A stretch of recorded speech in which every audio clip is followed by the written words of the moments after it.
Hola, buenas a todos. Me gustaría analizar en este pequeño vídeo los 10 puntos que he de alguna forma seleccionado para de alguna forma extraer alguna luz sobre lo que está pasando en Francia y en definitiva lo que está pasando en el mundo entero con esto de el sentido de la vida. ¿Qué está pasando con la gente? ¿De dónde venimos? ¿A dónde vamos? Y mi primera reflexión al respecto sería que el ser humano está diseñado para sufrir. A ver, en la cueva, en la caverna, no teníamos las condiciones que tenemos hoy en día en una casa moderna. No teníamos comida todos los días, no teníamos ningún tipo de seguridad.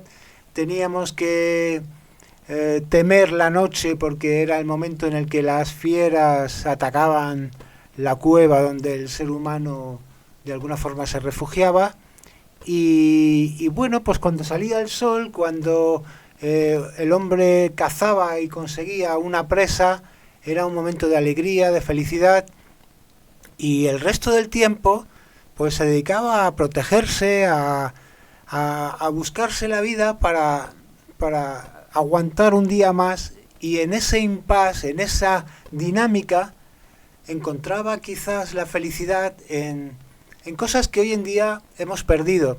Y una rama de la psicología, llamada psicología evolucionista, nos enlaza con un tiempo pasado que habla de que nuestra fisiología y nuestra mente durante este último millón de años ha cambiado muy poco, y de alguna manera nuestra vida moderna ha cambiado tan deprisa que seguimos siendo un hombre prehistórico en un mundo moderno. Y creo que por ahí podría venir un poco el desencaje que algunos jóvenes, hablando de lo que está pasando en Francia hoy en día, los disturbios, este descontento que algunos achacan exclusivamente al racismo, a la inmigración, pero que yo extendería quizás a más ámbitos en los que el ser humano de alguna forma le cuesta encontrar la felicidad cuando estamos en un mundo en el que la civilización no ha hecho más que ayudarnos a encontrar esa felicidad que a lo mejor pues no ha sido bien encaminada, ¿no? A ver, el primer punto que quiero tocar son los deseos inalcanzables. ¿Qué tengo? He apuntado aquí en un folio estos 10 puntos y los vamos a ir tocando muy despacito o muy deprisa. Los deseos inalcanzables, yo creo que lo primero que tiene que tener una persona que quiera encontrar la felicidad es solo desear cosas alcanzables. Desear cosas inalcanzables no hace más que frustrar una vez más nuestro camino hacia la felicidad. Vamos a ver, yo puedo desear un coche y puedo comprarme un coche por 3.000 euros fácilmente, y si ese coche se estropea o tiene un accidente, pues a lo mejor me puedo comprar otro con un poquito más de esfuerzo. Pero si deseo tener un Ferrari último modelo primero, la frustración es enorme porque es muy posible que no lo alcance nunca en mi vida con un salario normal. Y en el caso de que consiguiera reunir los créditos y el dinero para comprarme un Ferrari, ¿cómo me sentiría por la noche yéndome a dormir dejando el Ferrari en la calle? ¿O qué sentiría un día que voy a dar un paseo y tengo que... tendría continuamente la sensación de que estoy exponiendo mi preciado Ferrari a los elementos, al vandalismo? Entonces, quizás la felicidad está en tenerlo, desearlo, algo bonito, algo que nos dé placer, pero que sea realizable, que sea posible. Desear cosas imposibles es una forma más de frustración. Estamos aquí en esta sesión de psicoanálisis colectivo y bueno, ya hemos tocado el primer punto que me parece crucial.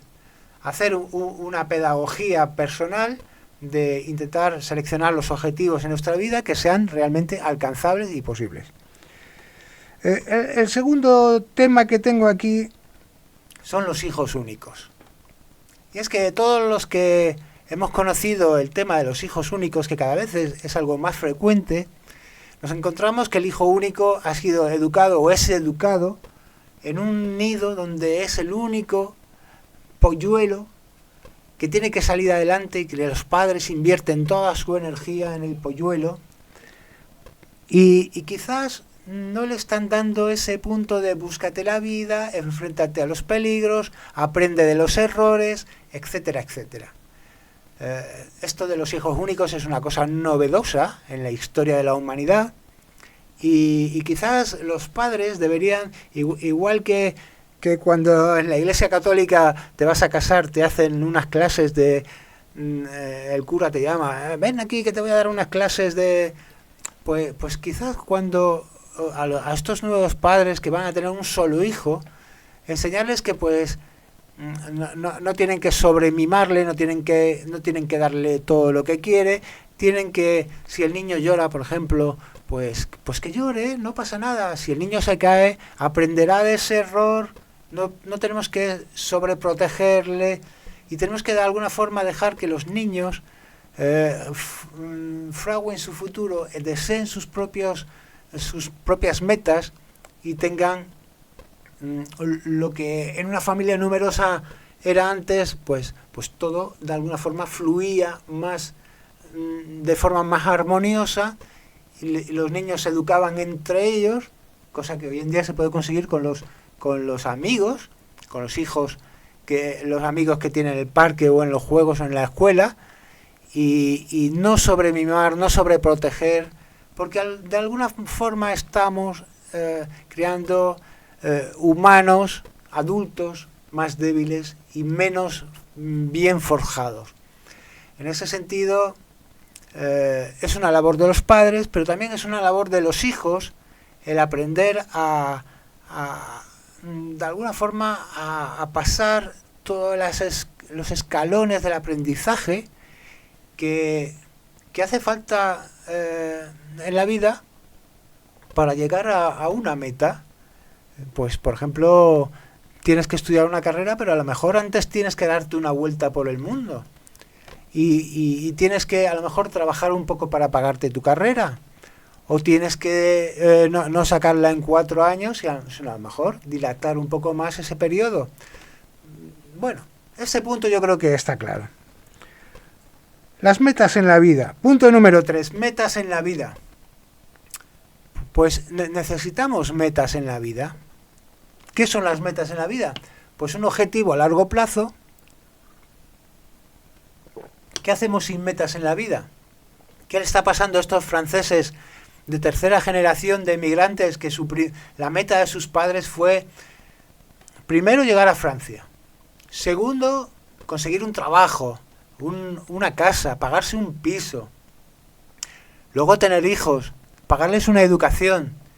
Y estos hijos de segunda generación entendieron que sus padres hacían un esfuerzo muy grande, habían salido de Argelia, de Marruecos, de otros países de África, y habían llegado con mucho trabajo, y de repente esos hijos de segunda generación sí que tenían una meta, que era hacerse auténticos franceses y labrarse un futuro y conseguir una carrera, un oficio, y quizás no han transmitido bien ese mensaje, esa idea a la tercera generación, a los nietos de aquellos emigrantes que llegaron a Francia, y los nietos se han encontrado que estaban sobreprotegidos, eran hijos únicos, tenían ya unos padres que habían conseguido unas metas y ellos no han encontrado esas metas, no se han forjado una idea de vida y se han quedado quizás más anclados en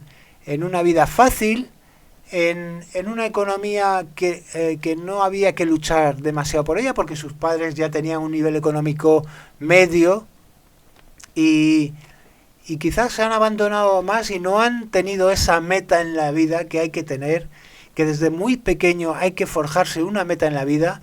Yo quiero ser artista, quiero ser pintor. Y bueno, yo toda la vida he trabajado y he enfocado mi vida a las imágenes y he ido cambiando, evolucionando en ese sentido. Hoy en día me dedico a las imágenes en 3 dimensiones, a volar drones, a hacer filmaciones curiosas, pero toda la vida he tenido esa meta desde muy pequeño. Y creo que eso es un consuelo, es un seguro de vida, es una garantía que lo consigas o no, consigas un éxito más o menos interesante, más o menos reconocido, tener una meta en la vida es muy importante. Vamos con el punto 4, derechos y obligaciones. El punto 4 quizás es el menos divertido. Todos pedimos derechos, pero no sabemos muy bien cuáles son nuestras obligaciones. Y hoy en día las obligaciones están quizás un poquito menos, porque como decía Churchill, no pienses que puede hacer tu país por ti y piensa que puedes hacer tú por tu país. ¡Hala, qué grandes mensajes! Eran otros tiempos, ¿no? Hoy en día quizás falta ese qué puedo hacer yo por el colectivo, qué puedo hacer yo por la humanidad. Eso de que cuando una persona quiere escribir un libro es una tarea curiosa, porque estás escribiendo en un papel en blanco y no sabes quién es tu lector, tu posible lector. Ese libro dentro de 10 años puede que una persona lo coja y lo lea. Esa es la aportación que haces a la nada. Estás escribiendo algo que no sabes quién dentro de 100 años puede coger ese libro y leerlo. Y yo creo que esa es una de las primeras obligaciones que tenemos todos en esta vida, es aportar algo. Hoy en día, por ejemplo, en las redes sociales, yo que soy muy activo en las redes sociales, y me gusta ser también creativo y aportar ideas, aunque no valgan para nada, porque la mayoría de ellas son pues mis chorradas, mis ocurrencias, mis desvaríos. Creo que es importante que todos aportemos. Es esa función que tiene Facebook, por ejemplo, ¿no? Compartir. La vida no es solo compartir lo que otros hacen, compartir el meme de otros. No. También tenemos que diseñar, construir, inventar, aportar cosas nuevas. Hay gente que se dedica todos los días a poner, por ejemplo, una frase de un famoso. Bueno, pero invéntate tu propia frase. Cuando vas por ahí dices, pues se me acaba de ocurrir que los pájaros vuelan porque les pesa el suelo. Pues mira, se me acaba de ocurrir y lo voy a diseñar un poco, le voy a dar una vuelta, voy a buscarme una imagen y voy a crear mi propio meme. Y bueno, a lo mejor no va a ninguna parte, nadie lo comparte, pero bueno, ya se ha aportado algo tuyo. Pero eso de encontrar las ocurrencias de otros y dedicarse a compartir, eso es una analogía con la vida, ¿no? Todos tenemos que de alguna forma en nuestra medida crear, diseñar, inventar y aportar cosas nuevas. Que luego en nuestro oficio, en nuestro día a día, pues podemos ayudar a alguien o podemos... Ahí están nuestras obligaciones. Yo creo que gran parte de la obligación que tiene un ser humano que hace parte de una colectividad, que hace parte de una sociedad, es pues sentirse útil, sentirse de alguna forma no imprescindible, porque imprescindible seguramente no seamos ninguno, pero sentirse un elemento útil, valioso, con una aportación propia, ¿no? Y eso sería el punto 4, derechos y obligaciones, porque los derechos, ¿qué vamos a decir? Los derechos, todos estamos continuamente exigiendo derechos. Yo tengo derecho a esto, tengo derecho a una paga, tengo derecho a una subvención, tengo derecho a una carretera, a un hospital, tengo derecho a una beca, Pero ¿dónde están las obligaciones? De hecho, estos jóvenes de Francia, que tantos derechos han tenido, que han tenido una educación gratis, que han tenido una sanidad gratis, que han tenido la casa de sus padres, que han tenido 50 euros cuando le he dicho al padre, oye, que es sábado, dame 50 euros. Y el padre le ha dado 50 euros. Y ahora está quemando coches. Pues seguramente no tiene claro que todos tenemos también unas obligaciones y tenemos que aportar. Quizás cuando empiezas a aportar a la sociedad te das cuenta del valor que tiene esta sociedad, del valor que tiene el conjunto de lo que estamos viviendo y de lo que nos sostiene, y a lo mejor no vas quemando coches por la noche. Te digo con lo de Francia un poco, pero bueno, es una forma de hilar con la actualidad, ¿no? Vamos con el quinto punto, que vamos por la mitad. Los pequeños placeres de la vida. Y es que para mí este es uno de los puntos principales. Los pequeños placeres de la vida son los que realmente hay que perseguir. ¿Cuáles son estos pequeños placeres de la vida? ¿Cuáles son? Pues tomarte una caña con un amigo y tirarte 2 horas hablando tranquilamente en una terraza, en un parque, en casa o en casa del amigo. ¿Cuáles son los placeres de la vida? Disfrutar de tus amigos, de tus familiares, de la novia, del novio, de los hijos, disfrutar de nosotros mismos. ¿Cuáles son los pequeños placeres de la vida que no cuestan nada? Que esos son los que de verdad hay que perseguir. ¿Cuáles son los placeres? Pues comprarte una cosa que no vale casi nada, comprarte una camisa por 5 euros. Esta camisa es de 5 euros. Pues me encanta, es mi favorita. Es mi camisa favorita porque además me ha costado solo 5 euros. Porque seguramente si me hubiera costado más no sería mi camisa porque no me la habría comprado. Y seguramente no sería un pequeño placer de la vida como los que a mí me gusta tener.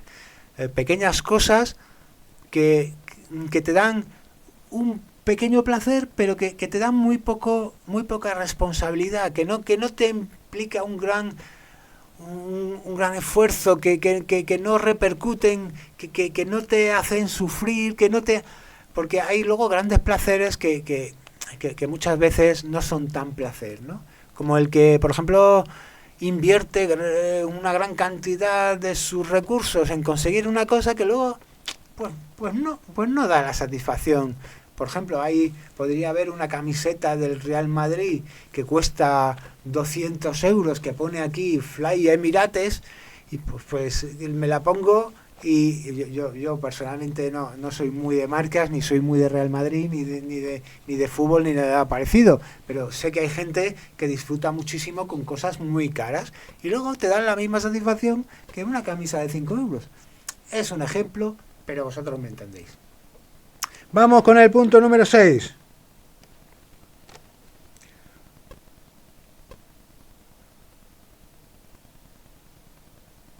Frente a los grandes lujos. Ah, bueno, sí, los pequeños placeres no era tal el punto 6, estaba mal diseñado. Pero bueno, ya sé cuál es el punto 6. El punto 6 es la publicidad. La publicidad, al final me he dado cuenta de que la publicidad tiene éxito, funciona, la publicidad nos arrastra. La publicidad al final parece mentira, nos parece que pasa ahí, pero la publicidad acaba generando nuestra percepción del placer y de la felicidad y nos acaba distorsionando lo que tendría que ser realmente nuestra meta en la vida, nuestra percepción de la felicidad. La publicidad nos la acaba cambiando, acaba socavando nuestras propias ideas y muchas veces es una publicidad que no intenta vender lo que intenta vender, otras veces sí, pero pensar la publicidad de unas galletas que te vende una familia feliz comiendo esas galletas. En el fondo está enseñándote un modelo de familia feliz que come esas galletas. ¿Qué pretende venderte ese anuncio? Las galletas. Pero también de alguna forma subliminal nos está obligando a ver esa familia feliz que ellos venden y que a lo mejor no es la que todos deseamos, ni es la que nos conviene, ni es la que tendríamos que aspirar. Es una familia feliz que a lo mejor está cortada con unos patrones que hoy en día pues no son los convenientes, que no son los ideales, que no tienen por qué ser así. Normalmente las familias que comen galletas en los anuncios, pues suele ser el padre de una determinada manera, la madre y dos hijos, niño y niña. Cuando hoy en día tenemos claro que hay miles de formas de familia. Y yo creo que muchas veces la publicidad no solo nos vende la galleta, sino que nos vende muchas más cosas, como el coche en el que va el padre del niño que ha comido la galleta, o de la casa, de la cocina, ya, ¿me entendéis, no?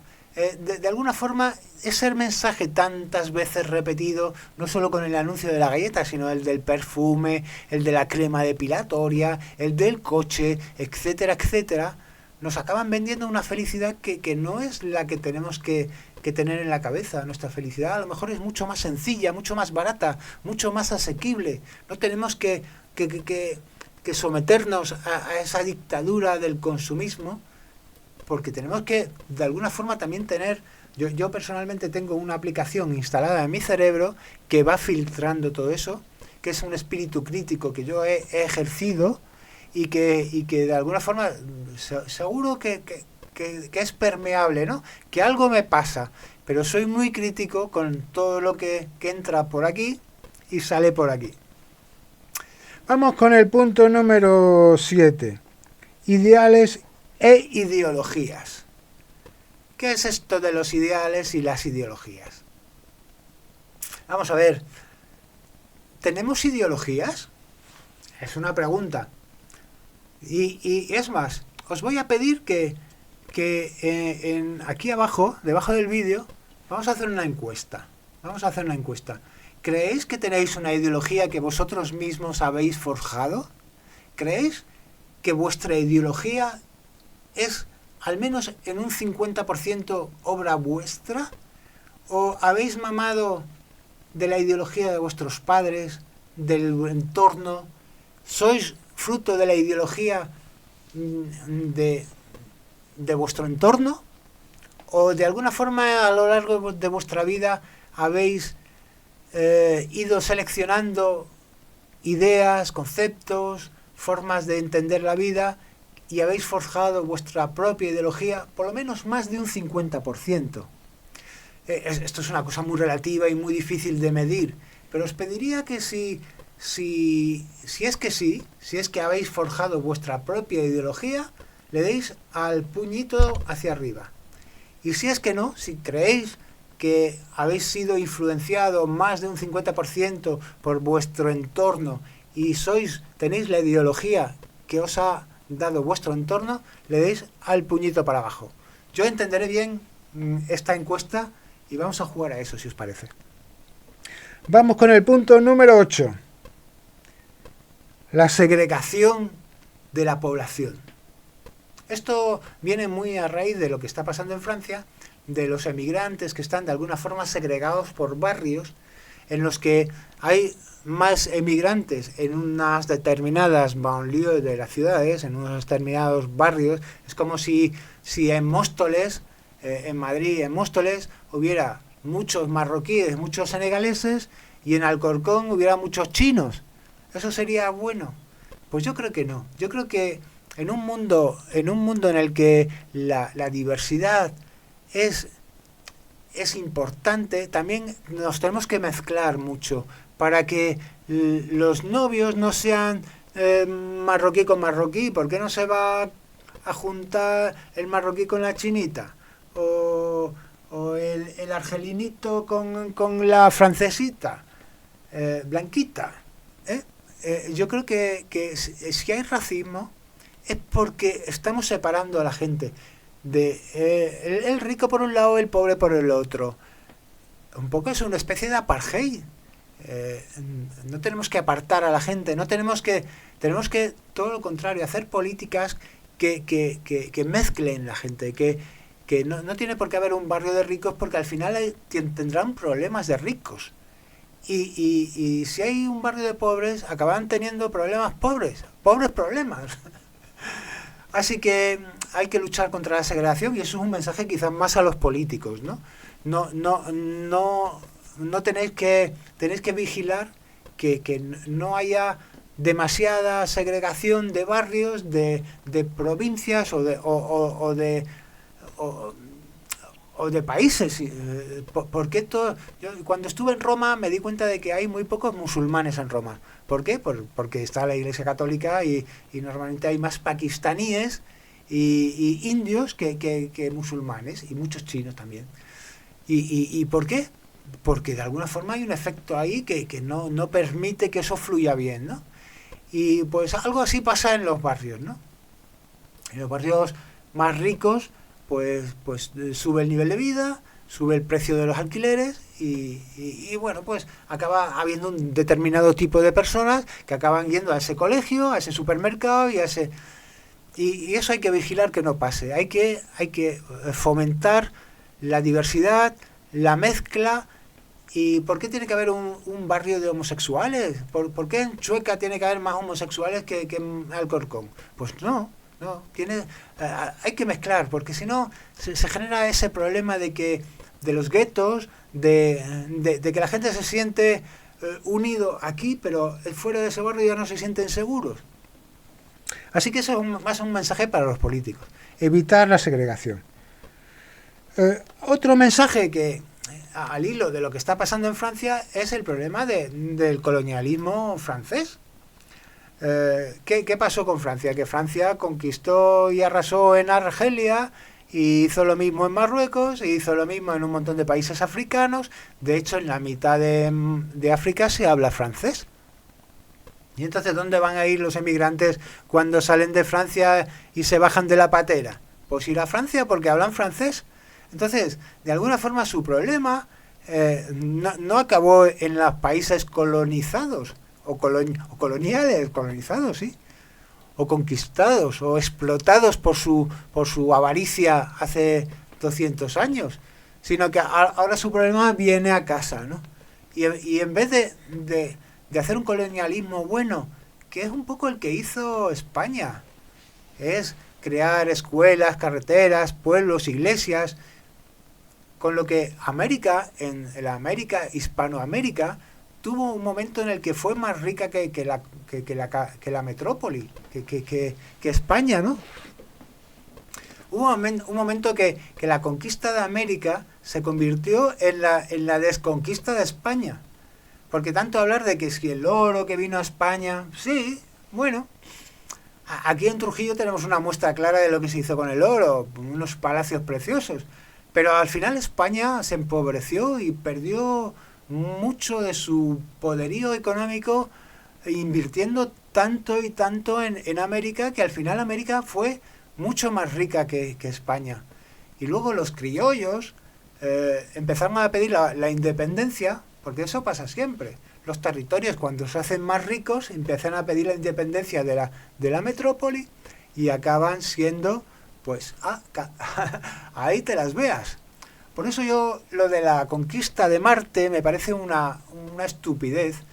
Colonizar Marte, lo que aspiran algunos multimillonarios que están haciendo cohetes para que en el futuro el hombre vaya a Marte, me parece una estupidez, porque es muy posible que pase lo mismo que en Cataluña, que al final los marcianos, cuando haya una colonia ahí autosuficiente y rica en Marte, estos marcianos dirán, la Tierra nos roba, y querrán la independencia y montarán un referéndum para independizarse, y tendremos problemas con los marcianos y diremos, joder, con todo lo que invertí yo para crear una colonia en Marte, ahora se me independizan los jodidos. Pues sí, pasará algo así. Yo siempre he defendido que donde realmente tenemos que colonizar es el centro de la Tierra, donde hay energía, donde hay espacio, donde hay protección contra los meteoritos, los volcanes y todo esto, es el centro de la Tierra. Pero eso es otro tema y es otro vídeo. Así que vamos con el punto número 10. Y ya llegamos al final del vídeo. El punto 10 es la felicidad. ¿Pero qué es la felicidad, señores? La felicidad para cada uno es una cosa diferente. Tiene que ser una cosa intransferible, pero también es una cosa colectiva. no se puede ser feliz donde nadie es feliz. Eso de intentar ser feliz en un mundo de gente infeliz es muy complicado, es muy difícil, es casi inalcanzable. La felicidad es algo pasajero, es un instante, pero también puede haber muchos instantes seguidos que nos hagan más felices que otros. Y luego la felicidad no es algo eterno, no es algo que se pueda atrapar. La vida siempre acaba mal, a no ser que acabemos con las enfermedades y con la vejez y con la muerte. Pero la felicidad no es algo propio de los ricos ni de los pobres, no es algo propio de los blancos, ni de los heteros, ni de los altos, ni de los bajos, los rubios, los morenos. No, la felicidad es algo muy sutil. De hecho, hay gente que vive en países muy pobres que es feliz. Y hay gente que vive en países muy ricos. Mirad, por ejemplo, en Escandinavia, todos esos países del norte, donde hay unas tasas de suicidios enormes y donde la gente tiene de todo. Yo flipaba con la cantidad de Teslas y de Audis eléctricos que hay en esos países. Casi la mayoría de los coches son de gama alta para nosotros, ¿no? Y sin embargo no viajan más que nadie, ¿no? O sea, si tienen el coche aparcado ahí en la puerta y durante todo el invierno está cubierto de nieve. O sea, que es que no son más felices, ¿no? Porque además la felicidad es algo que unos pueden encontrar la felicidad en una puesta de sol, en una flor, en un zumo de limón, en un museo, en un concierto, o simplemente tocando la guitarra por la noche en el espolón, en la alberca o en cualquier sitio con una buena compañía. Yo creo que la felicidad tiene mucho que ver con los otros humanos con los que compartimos nuestra vida. Hay que intentar esquivar las relaciones tóxicas, no hay que empeñarse en relacionarse con la persona con la que no nos acabamos de entender, pero sí, cuando queremos entendernos con alguien hay que hacer el esfuerzo para que esa relación produzca felicidad en los dos sentidos. Y bueno, pues después de esta disquisición de estos 10 puntos tan apasionantes que os he dejado, pues eso, os pido que me digáis con el puñito arriba y con el puñito abajo si vuestra ideología la habéis forjado vosotros, puñito arriba, si vuestra ideología es fruto de vuestro entorno, puñito hacia abajo. Y nada, si colaboráis con esta pequeña encuesta, os lo agradezco mucho y os doy muchas gracias, os agradezco haber llegado a este punto del vídeo, porque habéis aguantado una tralla que no veas y sois pues estupendo. Y nada, para eso está este canal, para hacer vídeos de todos los colores y hablar un poco de todo, y pues sin más, simplemente por hablar, porque eso es parte de mi felicidad y espero que de la vuestra. Un saludo a todos. Chao, chao. Hasta pronto.